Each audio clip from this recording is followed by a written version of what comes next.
এই বিদেশ প্রবাসী, আহা কি পরিমাণ মায়া লাগে। 12 ঘন্টা ডিউটি করে আবার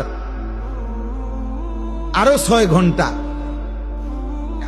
আরেক কোম্পানির স্যার কি করে 18 ঘন্টা, কেউ কেউ আর থাকে 6 ঘন্টা।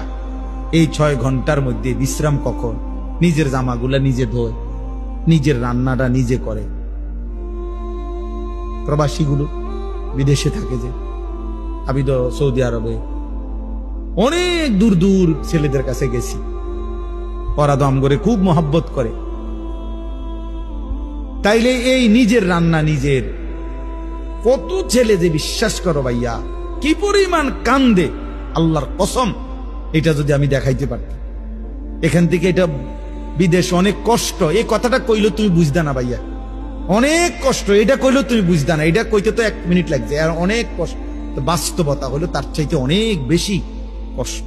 এই প্রখর রৌদ্রে, এই তীব্র রৌদ্রে, বিশেষ করে 12 ঘন্টা ডিউটি করে আসার পরে যখন একটা ছেলে বা একটা যুবক, তার একজন আপনজন কেউ নাই, আইসা নিজের 1 গ্লাস পানিটাও নিজে নিতে হয়, তো মনটারে হাহাকার লাগে যে আর কেউ তো নাই। অথচ 28 বছর বিদেশ করতেছে।